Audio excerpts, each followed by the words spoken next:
భవాని అదేమీ వద్దు పద. ఉన్నమ్మా, వీడియో తీస్తే ఎంత బాగుంటుందో, చాలా బాగుంటుంది. ఇవ్వు నాన్న. అరే అది అది నువ్వు కూడా ఇంట్లో పెట్టొచ్చావా? నాకెందుకు మీరు అబద్ధం చెప్తున్నట్టు అనిపిస్తుంది.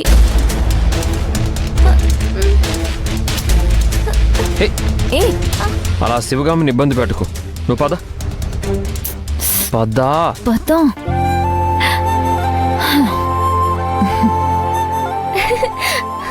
అంకుల్, నాకు పానీపూరి కావాలి, 3 ప్లేట్లు.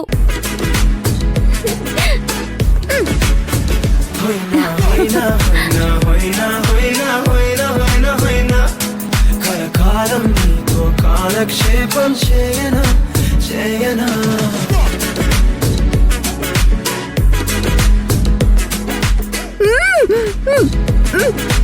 ఏంటి కారంగా ఉందా? కారంగా ఉందా? అంకుల్, వాటర్ బాటిల్ ఇవ్వండి.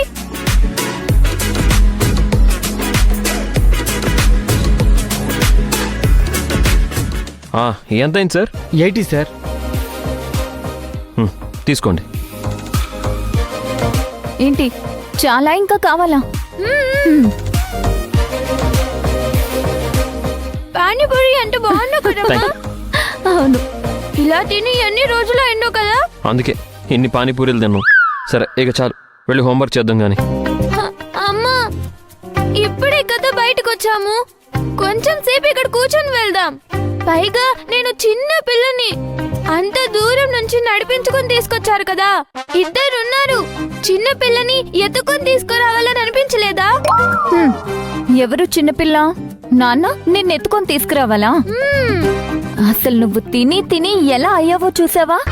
ఇంకో సంవత్సరానికి నువ్వే మీ నాన్నని భుజాల మీద ఎత్తుకొని తీసుకొస్తావు. ఎప్పుడో ఎందుకు, ఇప్పుడే ఎక్కించుకొని తీసుకొస్తాను. రా నాన్న, రా. వద్దమ్మా, నాకంత ధైర్యం లేదు, వద్దు.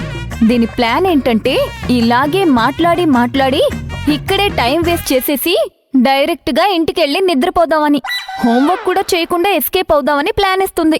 పద పద, ఇంటికెళ్ళి హోంవర్క్ చేయాలి. కొంచెం సేపు ఉండమ్మా, ఏమవుతుంది? కావాలంటే రేపు పొద్దున్న లేచి హోంవర్క్ చేసుకోవచ్చు. పొద్దున్నే నాన్న పనికెళ్ళాలి కదా, నువ్వే హోంవర్క్ చేసుకోవాలి. లేట్ అయిందంటే ప్రాబ్లం అవుతుంది. శివగామి, అలా అని పొద్దునే లేచి వంట పని ఇంటి పని చేయొద్దు. ముఖ్యంగా ముగ్గులు వేయడం, కళ్ళాపు చల్లడం ఇలాంటివన్నీ ఏం చేయకు. ఏమన్నా అంటే నేను చూసుకుంటాను. సరే సరే పదండి వెళ్దాం, టైం అయింది. పద పద రా.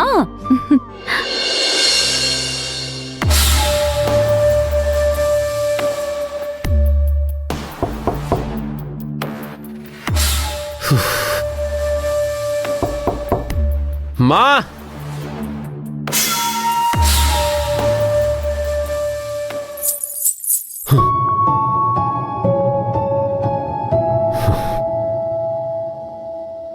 ఎవరు?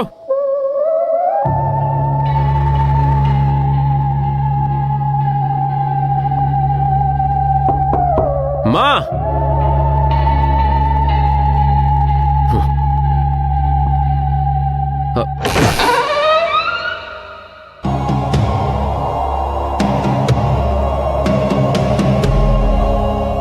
ఏంటిది?